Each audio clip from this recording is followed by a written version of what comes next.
औरंगजेब की तरह हिंदुस्तान पर कब्जा करने की एक ऐसी ही कोशिश 74 वर्ष पहले पाकिस्तान ने भी की थी, जब आज ही के दिन यानी 22 अक्टूबर 1947 को पाकिस्तान की सेना ने कश्मीर पर हमला कर दिया था और कश्मीर के 1/3 हिस्से पर कब्जा भी कर लिया था। उसी हिस्से को आज आप पाकिस्तान ऑक्यूपाइड कश्मीर के नाम से जानते हैं। पाकिस्तान कहता है कि यह हमला कबायलियों ने किया था, लेकिन इसमें सीधे तौर पर पाकिस्तान की सेना शामिल थी। पाकिस्तान मुस्लिम बाहुल्य कश्मीर को अपने देश में मिलाना चाहता था और वो मुसलमान कश्मीरियों को ये कहकर भड़का रहा था कि बहुसंख्यक हिंदुओं के देश भारत में उनके साथ कभी भी न्याय नहीं होगा। लेकिन पाकिस्तान को इतिहास की जानकारी ना तो तब थी और ना ही आज।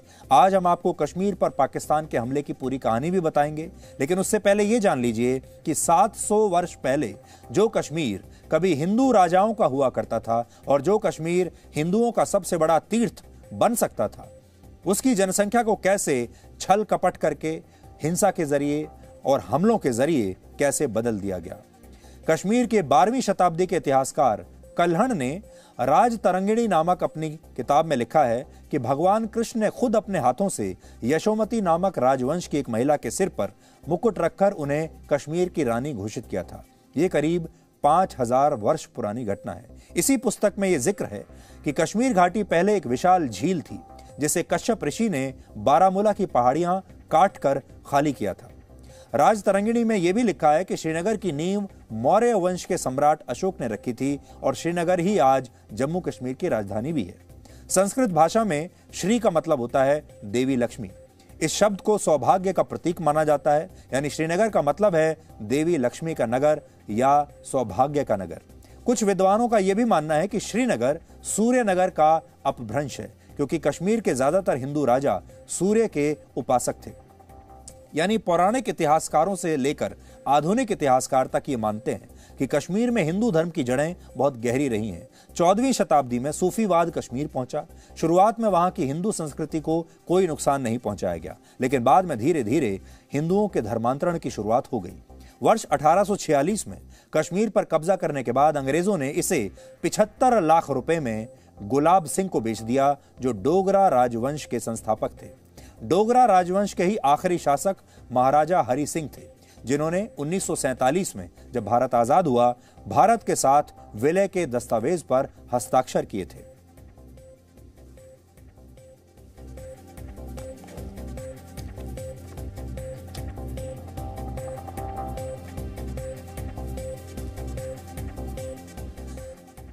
राजा हरि सिंह ने 26 अक्टूबर 1947 को कश्मीर के भारत के साथ विलय के दस्तावेजों पर हस्ताक्षर किए थे। वो मुस्लिम बाहुल कश्मीर के आखिरी हिंदू राजा थे, लेकिन सच यह है कि 700 वर्षों के दौरान हुए छल कपट और हमलों ने कश्मीर में हिंदुओं को अल्पसंख्यक बना दिया था। कश्मीर में हिंदुओं की संख्या लगातार घटती चली गई। पाकिस्तान इसी का फायदा उठाना चाहता था, इसलिए 22 अक्टूबर 1947 के दिन पाकिस्तान से आए हजारों कबायलियों और पाकिस्तानी सैनिकों ने जम्मू कश्मीर पर हमला बोल दिया और राजा हरि सिंह की स्टेट फोर्स को, यानी उनकी जो अपनी छोटी सी सेना थी, उसे हराकर मुजफ्फराबाद से श्रीनगर जाने वाले हाईवे पर यानी रास्ते पर आगे बढ़ना शुरू कर दिया। यह मुजफ्फराबाद ही आज पाकिस्तान ऑक्यूपाइड कश्मीर यानी पीओके की राजधानी है। 22 अक्टूबर 1947 का वो दिन भारत के इतिहास में एक ब्लैक डे यानी काला दिन साबित हुआ, क्योंकि इसके कुछ दिनों के बाद जब युद्ध विराम हुआ तो भारत कश्मीर का एक बहुत बड़ा हिस्सा गंवा चुका था, हार चुका था, जिसका आकार था करीब 91,000 वर्ग किलोमीटर। ये हंगरी, पुर्तगाल और जॉर्डन जैसे देशों के आकार के बराबर है। लेकिन भारत के ज्यादातर दरबारी इतिहासकारों ने 22 अक्टूबर को कभी भी ब्लैक डे का नाम नहीं दिया और इस युद्ध को धीरे धीरे जानबूझकर भारत के लोगों की याददाश्त से हमेशा के लिए मिटा दिया, इसलिए आपको भी यह याद नहीं होगा। जबकि जिस पाकिस्तान ने यह युद्ध भारत पर थोपा था, उसने ऐसा कभी नहीं किया। पाकिस्तान आज भी 26 और 27 अक्टूबर को ब्लैक डे के रूप में मनाता है। 26 अक्टूबर 1947 को कश्मीर के राजा हरि सिंह ने जम्मू कश्मीर के भारत में विलय के दस्तावेज पर हस्ताक्षर किए थे और इसके अगले दिन 27 अक्टूबर को भारत ने कश्मीर को कबायलियों से आजाद कराने के लिए अपनी सेना मैदान में उतार दी थी।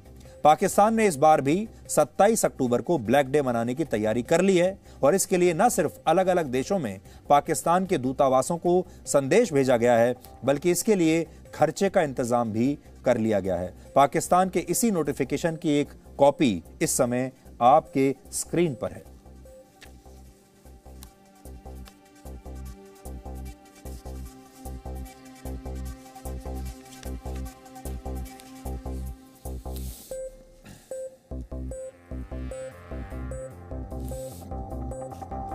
और इस मैसेज में आप देख सकते हैं असिस्टेंट डायरेक्टर कश्मीर अफेयर की तरफ से ये भेजा गया है। Government of Pakistan, ministry of foreign affairs इसमें लिखा है इस्लामाबाद, और फिर सब्जेक्ट में लिखा है observance of Kashmir black day 27 अक्टूबर 2021। उस दिन के लिए इन्होंने लिखा है और इसमें यह भी लिखा है कि हम इसके लिए खर्चे के लिए भी पूरा तैयार हैं। और इसमें I am directed to convey the sanction of the president of the Islamic Republic of Pakistan in favour of to meet the expenditure of $1000। ये किसी के लिए उन्होंने खर्चे का इंतजाम यहां पर किया है जिसके बारे में साफ साफ यहां पर लिखा है। और यह भी बताया है उन्होंने अपने डिपार्टमेंट में कि कैसे वो ब्लैक डे मनाने वाले हैं। और ये जो चिट्ठी है ये पाकिस्तान की सरकार ने अपने सारे दूतावासों को लिखी है कि हर जगह ऑल मिशंस अब्रॉड। देखिए इसमें और एक और बात आपको अच्छी बताता हूं, इसमें लिखा है, ये भेजी गई है all missions abroad except New Delhi, यानी दिल्ली में जो उनका हाई कमीशन है सिर्फ दिल्ली में उसको नहीं भेजा है, बाकी सब देशों में जो जो उनके दूतावास हैं वहां भेजा गया है, दिल्ली को छोड़कर। इसमें लिखा भी है except Delhi. Ministry's communication regarding activities to be undertaken by the missions in observance of the Black Day. इसमें लिखा है The ministry will be briefing the meeting of the Parliamentary Committee on Kashmir on the steps taken by Pakistan missions abroad for observance of the Black Day. और ये लिखा All missions may please communicate by return fax today the activities undertaken by them already as well as those planned in the coming days in connection with the Black Day. ये यहां पर लिखा है। इससे आपको पता चलेगा कि पाकिस्तान ने कितनी जबरदस्त तैयारी की है इसके लिए। आप सोचिए अक्टूबर 1947 में शुरू हुआ यह युद्ध दिसंबर 1948 तक चला था। यह आजाद भारत का अब तक का सबसे लंबा युद्ध है जो 1 वर्ष और 2 महीने 2 हफ्तों तक चला। लेकिन फिर भी इस सबसे लंबे युद्ध को युद्ध मानने से ही हमारे देश में इनकार कर दिया गया। इसीलिए इस युद्ध के बारे में आपको कभी नहीं बताया जाता, वो भी तब जब यह मानव इतिहास के सबसे विभत्स युद्धों में से एक था। पाकिस्तान की सेना के इशारे पर जिन कबायलियों ने कश्मीर पर हमला किया उनका नारा इतना खतरनाक था कि अगर आज भी आप इसे सुनेंगे तो हैरान रह जाएंगे। कबायली हमला करते समय एक नारा लगाते थे और वो कहते थे, सिख का सिर, मुसलमान का घर और हिंदू की जर।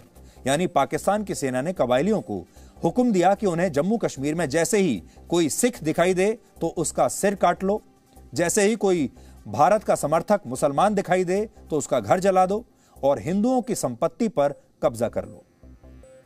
इस हमले से पहले कश्मीर का नक्शा कैसा होता था और इस हमले के बाद कश्मीर का नक्शा कैसा हो गया, यह आप इस समय अपनी स्क्रीन पर देखिए। यह हमले से पहले का कश्मीर है और यह हमले के बाद का कश्मीर है जो हमारे पास रह गया। देखिए आप,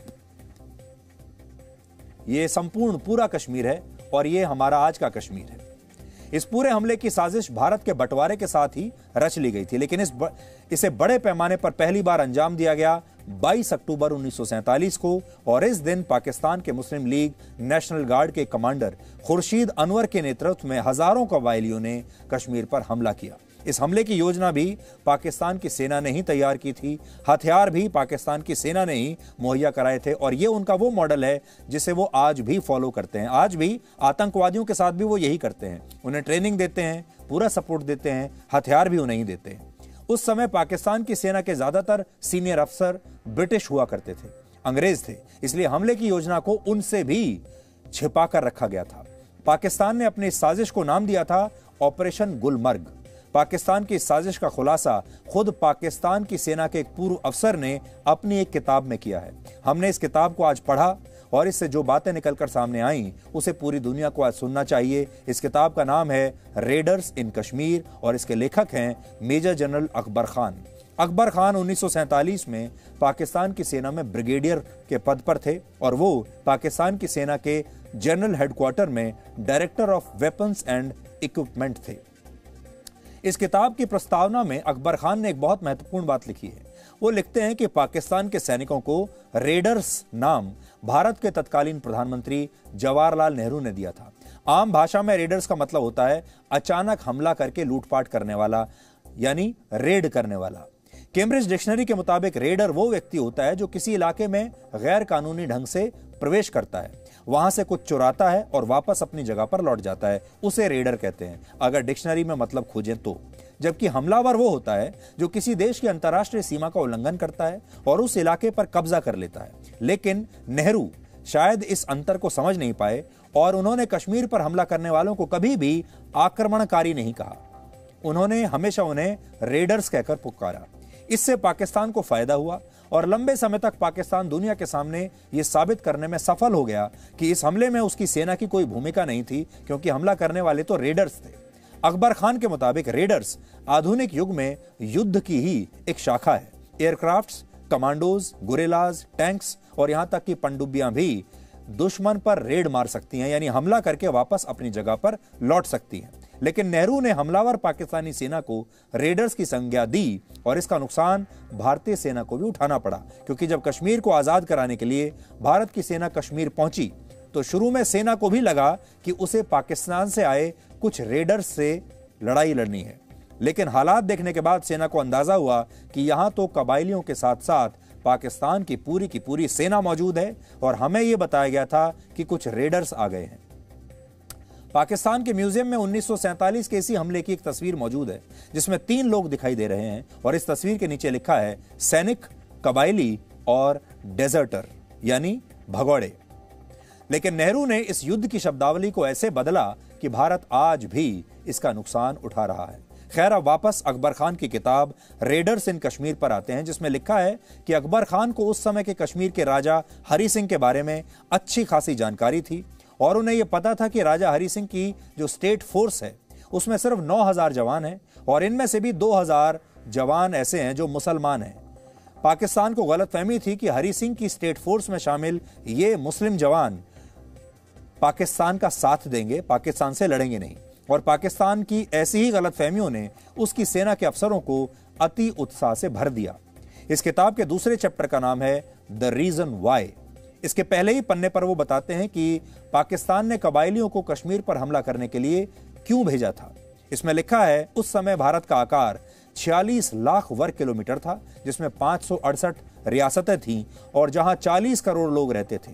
इन रियासतों को यह तय करना था कि वो भारत के साथ रहना चाहती हैं या पाकिस्तान के साथ जाना चाहती हैं या फिर आजाद रहना चाहती हैं। इनमें जम्मू कश्मीर एक ऐसी रियासत थी जो भौगोलिक रूप से न सिर्फ भारत और पाकिस्तान के लिए बल्कि पूरे भारतीय उपमहाद्वीप के लिए बहुत महत्वपूर्ण थी।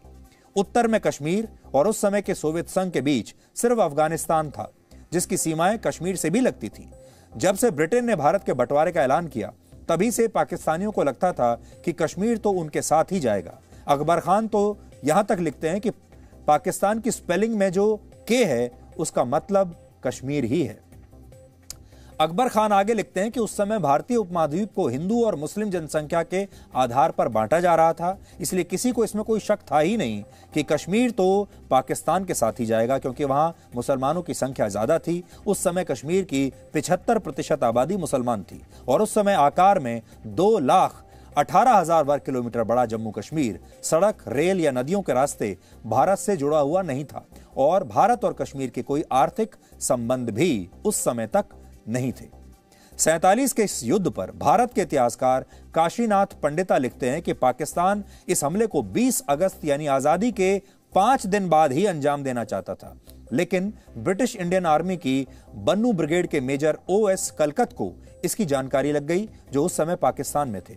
लेकिन इससे पहले कि पाकिस्तानी सेना उन्हें पकड़ती, वो भागकर दिल्ली आ गए और उन्होंने इसकी जानकारी तब के प्रधानमंत्री जवाहरलाल नेहरू को दे दी। लेकिन तब नेहरू और उस समय के रक्षा मंत्रालय ने उनकी इस कहानी को बकवास बताते हुए खारिज कर दिया। यानी अगर नेहरू मेजर कलकत की बात पर यकीन कर लेते तो भारत की सेना को पहले ही सतर्क किया जा सकता था, लेकिन ऐसा हुआ नहीं। दूसरी तरफ पाकिस्तान इस हमले की तैयारी में जुटा रहा और सितंबर 1947 को पाकिस्तान के प्रधानमंत्री लियाकत अली खान ने एक गोपनीय बैठक बुलाई। उसमें उस समय के नॉर्थ वेस्ट फ्रंटियर प्रोविंस के मुख्यमंत्री कयूम खान भी शामिल थे। इस प्रोविंस को ही आज पाकिस्तान में खैबर पख्तूनख्वा कहा जाता है और इसकी सीमाएं अफगानिस्तान से मिलती हैं। यहां बड़ी संख्या में कबायली रहते हैं। लियाकत अली खान ने कयूम खान को कहा कि वो इन कबायलियों को इकट्ठा करें। लियाकत अली खान ने यह भी कहा कि इसके लिए पैसा उनके गोपनीय फंड से दिया जाएगा। लेकिन कश्मीर में दिलचस्पी सिर्फ पाकिस्तान की नहीं थी, बल्कि उस समय ब्रिटेन समेत पश्चिमी दुनिया के कई देश भी यही चाहते थे कि कश्मीर या तो आज़ाद हो जाए या फिर पाकिस्तान के साथ चला जाए, क्योंकि उस समय कश्मीर की सीमाएं अफगानिस्तान से मिलती थीं और अफगानिस्तान की सीमाएं सोवियत संघ यानी आज के रशिया से मिलती थी। इन देशों को लगता था कि अगर कश्मीर भारत के पास रहा तो वो कश्मीर के रास्ते सोवियत संघ से लड़ नहीं पाएगा। अकबर खान अपनी किताब में बताते हैं कि कश्मीर पर हमले से कुछ समय पहले उनकी मुलाकात मुस्लिम लीग के एक नेता से हुई जिसका नाम था मियां इफ्तिखारुद्दीन। इस नेता ने अकबर खान से कहा कि वो कश्मीर को पाकिस्तान में मिलाने के लिए एक प्लान बनाए जिसे लाहौर में बैठे पाकिस्तानी नेताओं को दिखाया जा सके और उस पर मंजूरी मिल सके। लेकिन इस योजना को बनाते हुए इस बात का खास ध्यान रखा जाना था कि इसमें पाकिस्तानी सेना के या पाकिस्तानी अधिकारियों के शामिल होने की बात किसी को पता न चले। अकबर खान, जो उस समय पाकिस्तानी सेना में director of weapons and equipment थे, उन्हें कबायलियों के लिए हथियार जमा करने की जिम्मेदारी दी गई।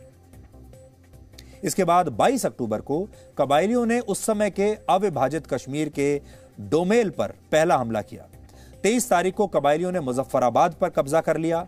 25 तारीख तक कबायली उरी पर कब्जा कर चुके थे। उरी, वही उरी जो आज हमारे पास है। इन आक्रमणकारियों का अगला निशाना था बारामूला, जहां 26 तारीख को धावा बोला गया और कब्जा कर लिया गया। 26 अक्टूबर की तारीख भारत और पाकिस्तान दोनों देशों के इतिहास की सबसे महत्वपूर्ण तारीखों में से एक है, इसलिए ये कहानी सुनते हुए इस तारीख को अपने जहन में जरूर रखिएगा।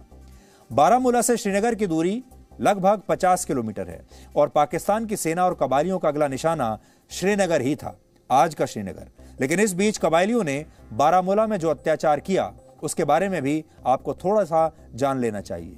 उस समय बारामूला की आबादी 14,000 थी, जिसमें सिर्फ 3,000 लोग जिंदा बचे। 14,000 में से 3,000 जिंदा बचे। बारामूला उस समय बहुत समृद्ध हुआ करता था। बड़ी संख्या में वहां पर स्कूल, बाजार, दुकानें हुआ करती थी। आर्थिक रूप से बारामूला कश्मीर के लिए बहुत महत्वपूर्ण था। लेकिन कबायलियों ने यहां के लोगों का खून बहाना शुरू कर दिया। बारामूला के एक मशहूर चर्च जिसका नाम है सेंट जोसेफ्स कैथोलिक चर्च, उसमें आग लगा दी गई। इस चर्च की लाइब्रेरी को जला दिया गया और चर्च की महिलाओं के साथ बलात्कार किया गया। कई महिलाओं की हत्या कर दी गई। इस समय उसी चर्च की तस्वीरें आप देख रहे हैं। उस समय के भारत के अखबारों में भी कबायलियों के इन अत्याचारों की खबरें प्रकाशित हुई और उस समय के कुछ अखबारों की कटिंग्स भी हम आपको आज दिखा रहे हैं। ये देखिए, ये उस समय के अखबार हैं।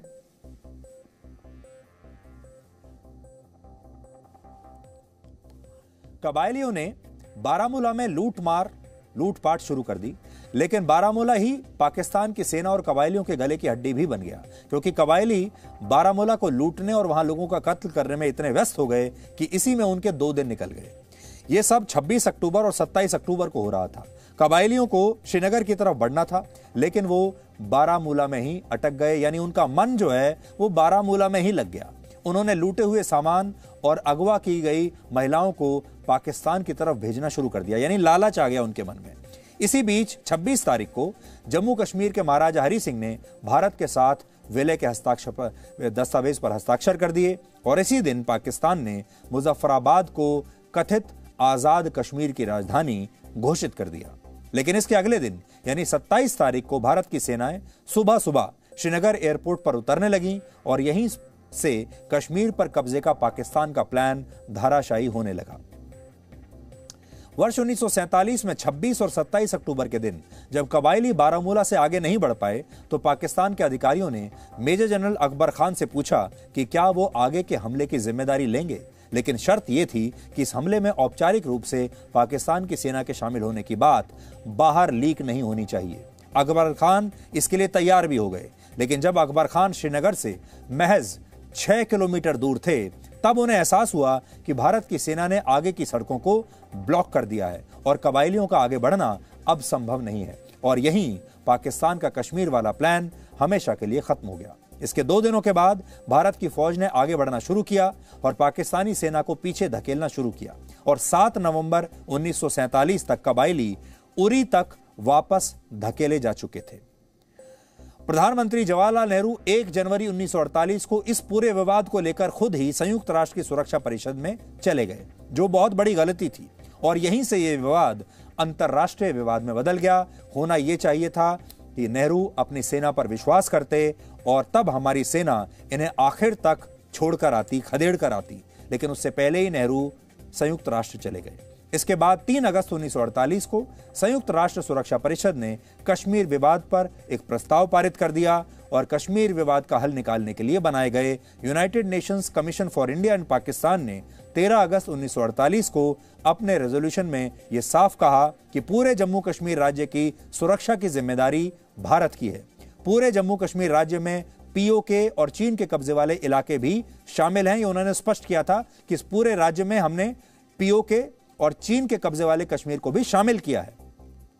इस रेजोल्यूशन में यह भी कहा गया कि जम्मू कश्मीर राज्य की संप्रभुता पर कोई सवाल नहीं उठना चाहिए और इसके मुताबिक भारत के लिए तब तक कश्मीर में जनमत संग्रह कराना जरूरी नहीं होगा जब तक पाकिस्तान इस पूरे इलाके में सीज फायर लागू नहीं करता और पीओके से अपना कब्जा नहीं हटाता। यानी पाकिस्तान को पीओके से अपना कब्जा हटाना था, अपने नागरिकों को हटाना था, सैनिकों को हटाना था, जो उसने आज तक नहीं किया।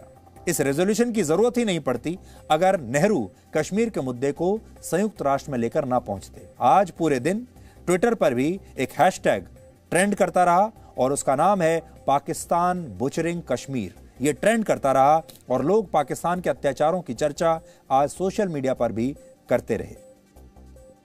तो यह कहानी है कश्मीर की, जिसके बारे में शायद आपको भी नहीं पता होगा। आज हमने आपको 2 बातें बताई, औरंगजेब के बारे में बताया और कश्मीर के बारे में बताया, और ये दोनों ही बातें, दुर्भाग्य ये है, हमारे ही देश के इतिहासकारों ने कभी भी सही रूप से आप तक पहुंचने नहीं दी। Presenting B News app available on Google Play and App Store. Download it now.